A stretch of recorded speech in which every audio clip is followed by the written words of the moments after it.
The Florida heat wrapped around Kong Min-jun like a stubborn embrace, the kind he wasn't used to back in Seoul.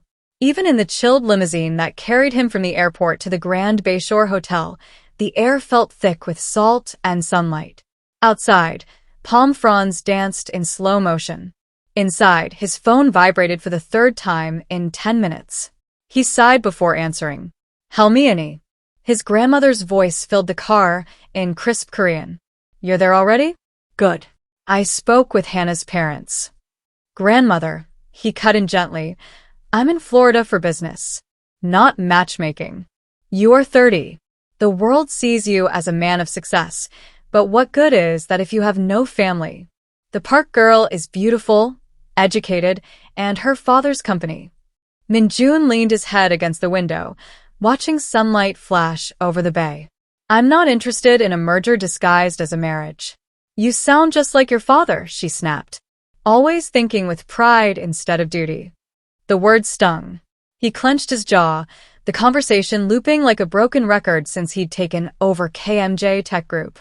He promised to call her later, then ended the call before guilt could dig deeper. By the time he entered the hotel lobby, his expression had settled into its usual calm mask.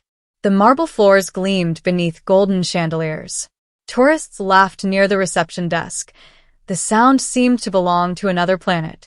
He scrolled through his itinerary: meetings, investor dinner, press conference, and walked toward the elevator. He didn't notice the woman coming from the opposite direction until the collision happened. A shoulder hit his chest. Something light slipped from her arms and clattered to the floor. Ah, she gasped. A silver laptop skidded across the marble, landing with a sharp crack. Oh my God, she said under her breath. She knelt quickly, gathering her things. A canvas tote, a slim notebook, a sketch pad filled with colorful tabs.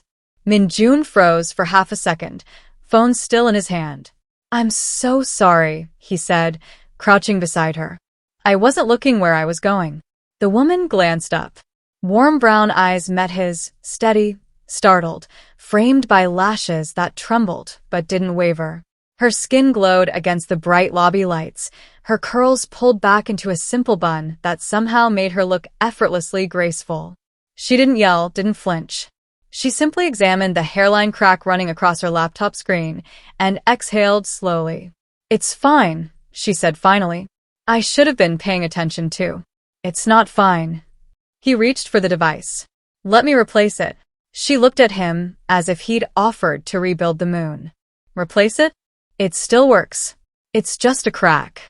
I insist, he said, pulling a sleek black card from his wallet. It was my fault. Her eyebrows rose. You're really offering me a credit card because you bumped into me? Not a card, he corrected himself quickly, a little embarrassed. My assistant can deliver a new one today. She gave a small laugh that didn't quite reach her eyes. You talk like this happens every day. It doesn't, he admitted. Good. She stood, adjusting her tote. Then let's keep it that way. And before he could find words, she was already walking away, her heels clicking against marble, curls bouncing with each step. He watched her disappear into the elevator crowd. For reasons he couldn't name, the faint scent of vanilla and something citrus stayed in his mind long after she was gone. That night, Min-jun tried to bury the memory under spreadsheets and presentations. But his mind kept wandering, to the calm in her voice, the curve of her mouth when she refused his offer, the strange quiet that had settled in his chest after she left. He was used to people reacting with flattery or fear. She had done neither. She'd simply accepted an apology and moved on. At dinner with the Florida investors, he caught himself glancing toward the entrance each time someone new arrived. Ridiculous, he thought. She was probably halfway across town by now, working, living her life, blissfully unaware that she'd just unsettled a man who owned half of Asia's tech market. After dinner, he returned to the hotel lounge for a coffee, hoping caffeine would chase her from his thoughts. The pianist played something soft and old. Conversations drifted around him. He opened his laptop and stared at a blank document for 10 minutes before giving up. On impulse, he took a walk outside. The air had cooled. The bay shimmered under the moonlight. Across the street, a small cafe glowed with warm yellow light, its patio filled with laughter and jazz. He hesitated, then crossed over. The cafe smelled of roasted beans and sugar. And there, near the window, sat the same woman from earlier, her cracked laptop open beside a mug of coffee. Her expression was focused, eyebrows slightly furrowed as she clicked through design software. For a man who negotiated billion-dollar deals without blinking, Min-jun suddenly felt nervous. He cleared his throat softly. "Excuse me." She looked up, surprised. Recognition flickered in her eyes. "Oh. "It's you," she said, half smiling. "The human collision." He laughed, relief flooding through him. "I wanted to make sure your laptop survived." "Barely." She tapped the corner of the cracked screen. "It's holding on for dear life." "I still feel responsible." "You shouldn't. Accidents happen." She gestured to the empty chair across from her. "You can sit if you promise not to break anything else." He's Saturday deal. Up close, she seemed even more radiant, tiny gold hoops glinting against her skin, nails painted soft coral, confidence in every gesture. "I'm Aaliyah," she said. "Min-jun," he replied automatically. She tilted her head. "That's different. Korean." "Ah." She nodded thoughtfully. "So, what brings you all the way from Korea to our humid corner of the world?" "Business conference," he said. "Tech industry." Her eyes lit with mild curiosity. "You don't look like a guy who takes vacations." "I don't," he admitted, smiling faintly. "That explains the permanent frown." He chuckled. "Do I frown that much?" "Constantly." She sipped her coffee. "But you just smiled, so maybe there's hope." For a few seconds, silence settled between them. Not uncomfortable, just strangely peaceful. Outside, a breeze stirred the palm leaves. Inside, the cafe hummed with low conversation and clinking cups. He asked what she was working on. She told him about her freelance design projects and night classes, about how she dreamed of opening a creative studio that mixed tech and art.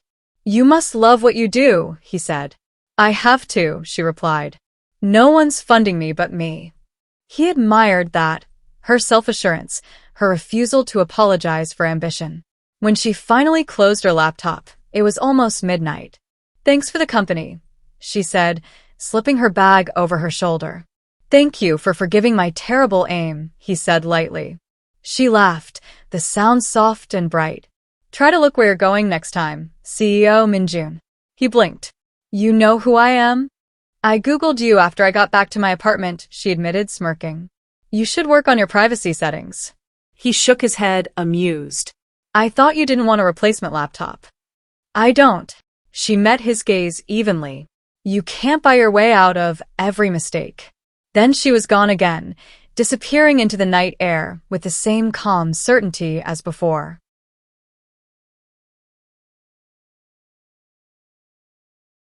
Later, back in his suite, Min-jun stood by the window, watching the city lights shimmer against the bay.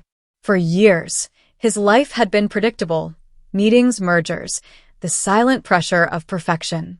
Yet one brief encounter with a woman he barely knew had left his world slightly tilted, as if gravity had changed. He told himself it was nothing, just coincidence. But somewhere between the hum of the air conditioner and the echo of her laughter, he suspected it was something else entirely. Sleep had never been a problem for calm Min-jun, yet that night it avoided him completely. Every time he closed his eyes, a face appeared, calm brown eyes, a flash of humor, the hint of defiance in her smile. He'd met countless people in his career, investors, diplomats, celebrities, but none of them lingered in his thoughts the way the woman from the cafe did. By 6 a.m., he gave up trying to rest. He poured himself an espresso, opened his laptop, and stared at his schedule. A full day of meetings waited: strategy review with the Florida partners, lunch with the mayor's office, evening reception at the convention center. Work, as always, would demand precision. But the moment he saw the small spiderweb crack on the edge of his laptop screen, only a reflection of hers in memory, he smiled despite himself. The conference center buzzed with energy. Journalists gathered near the front entrance, cameras flashing as international executives arrived. Min-jun moved through them with quiet confidence, navy suit immaculate, expression composed. His assistant, Ji-ho, hurried beside him carrying tablets and folders. "Sir, the local media will want a few minutes after the keynote," Ji-ho said. "Keep it brief," Min-jun replied. 5 minutes, no more." He kept his voice cool, but his focus wavered. Every unfamiliar face that passed, every laugh that floated from nearby booths, felt like it might belong to her. Absurd. She probably had classes, deadlines, a life completely separate from his orbit. Yet when the morning presentation ended and he stepped into the lobby to escape reporters, fate, or coincidence, struck again.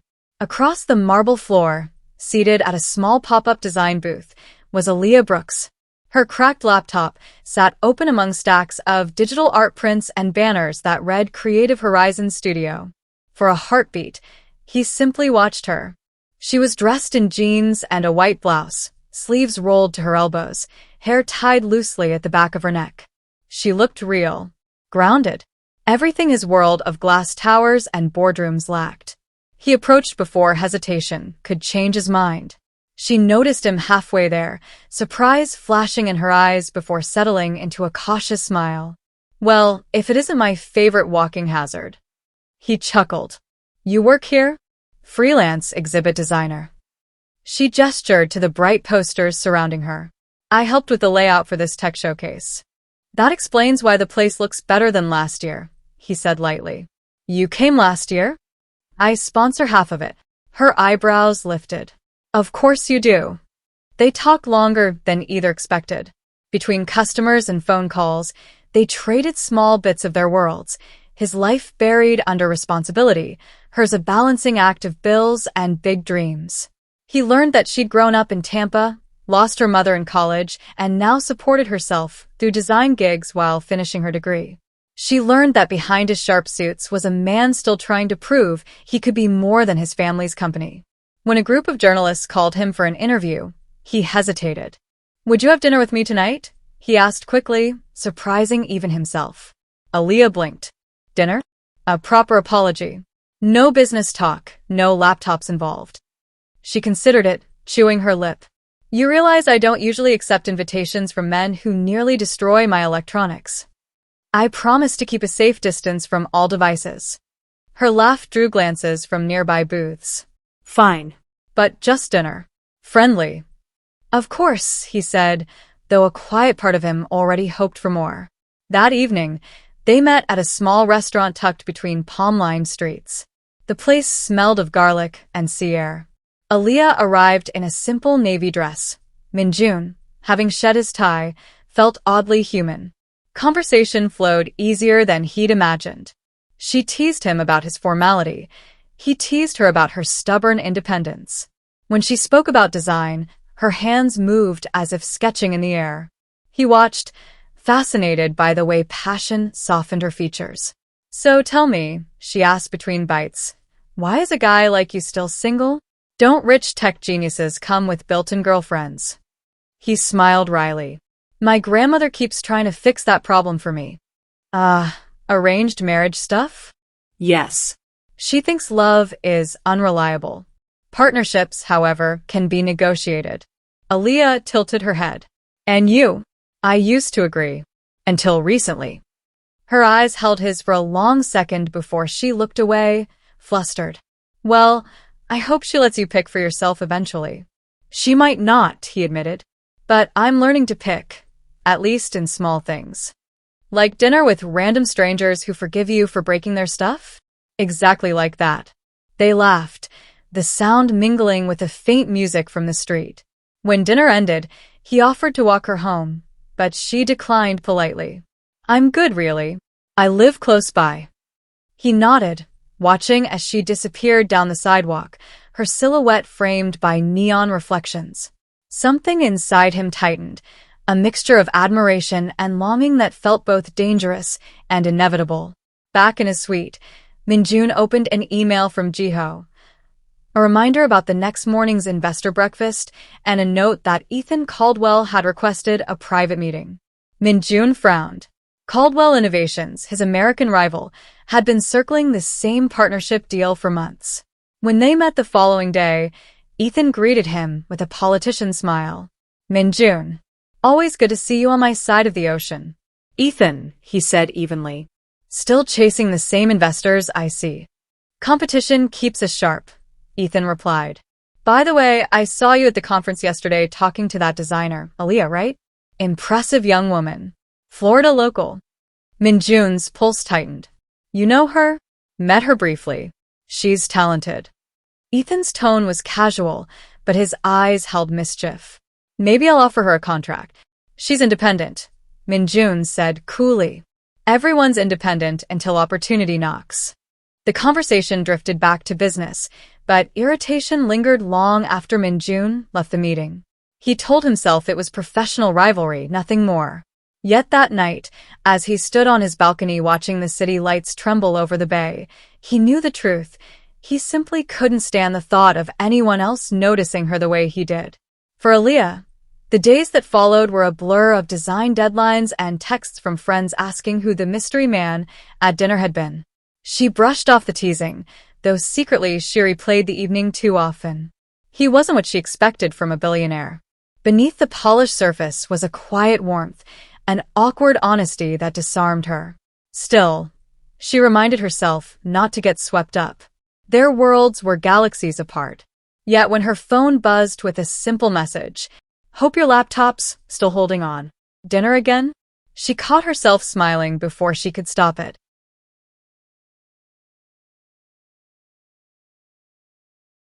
2 days passed in a blur of meetings and business dinners, yet Min-jun's mind never stayed on the spreadsheets for long.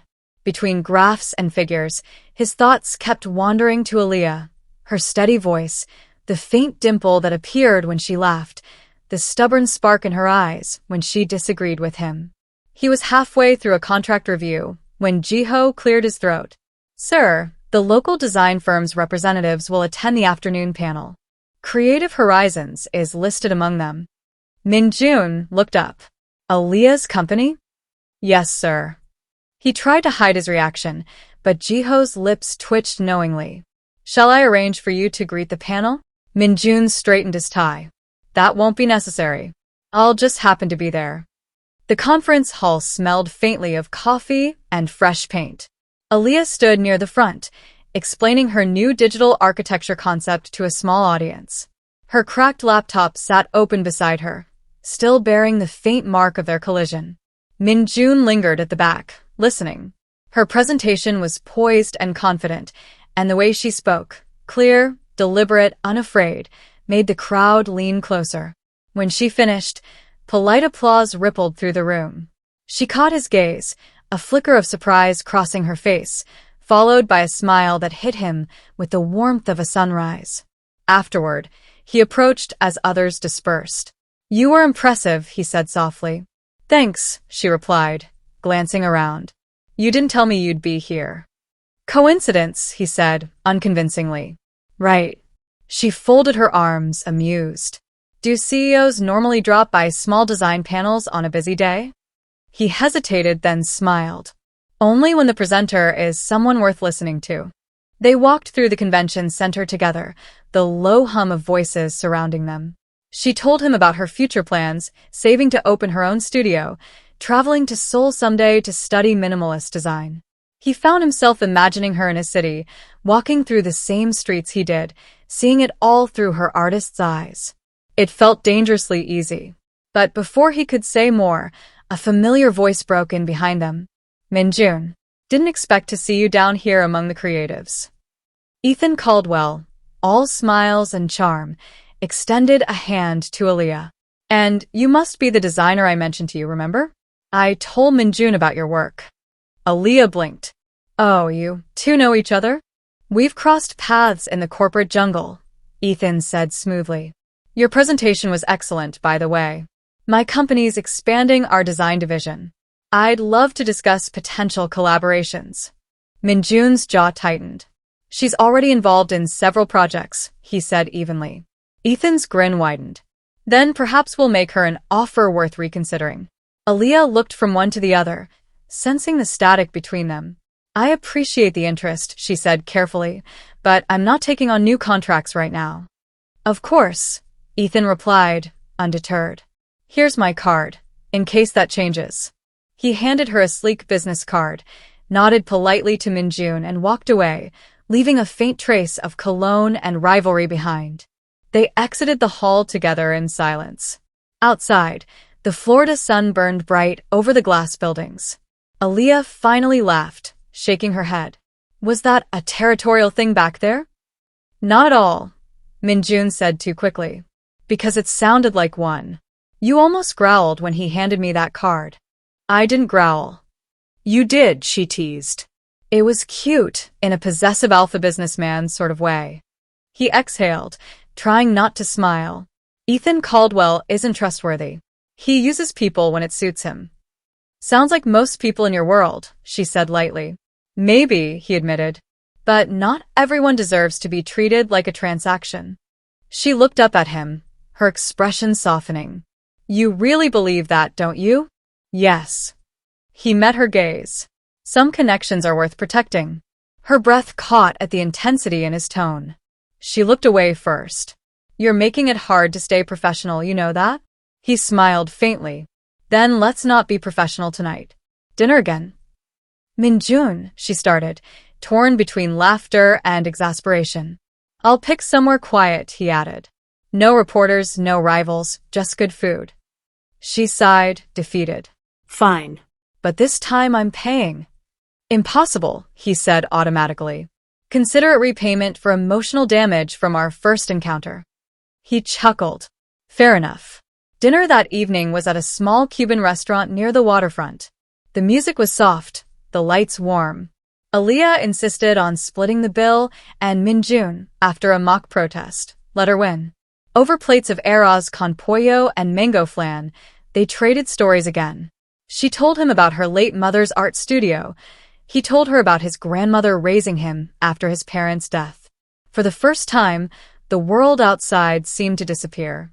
At one point, a sudden summer rain began to fall outside, drumming softly against the windows. Aaliyah looked out and smiled. I love Florida rain. It's messy, unpredictable, but it always cools the air after too much heat. He followed her gaze. Maybe that's why I like it too, he said quietly. It reminds me that chaos can be beautiful. She turned to him, studying his face, the faint vulnerability behind his calm exterior. You're not what I expected, Min-jun. What did you expect?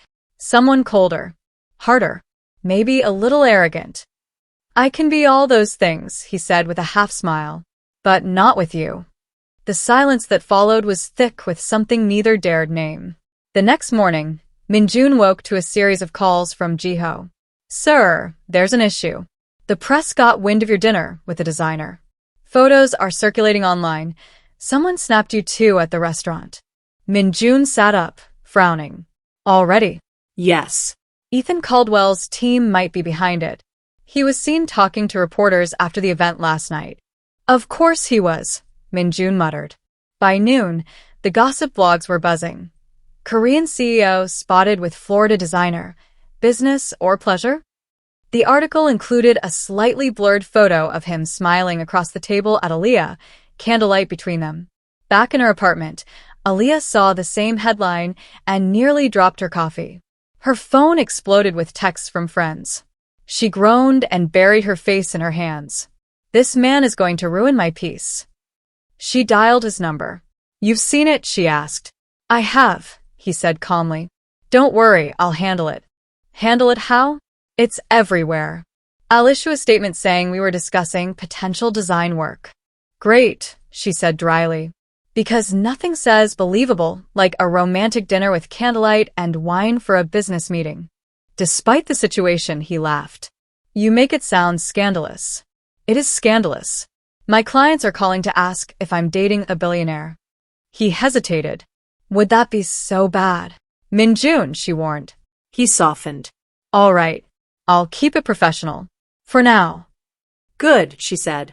But when she hung up, her heart refused to obey. That evening, Ethan called her unexpectedly. Rough morning, he asked with fake sympathy. I can help clear the story up. My PR team's good at this. Thanks. Thank you for watching. Episode 1 ends here. Find out more about the story in episode 2 coming up soon.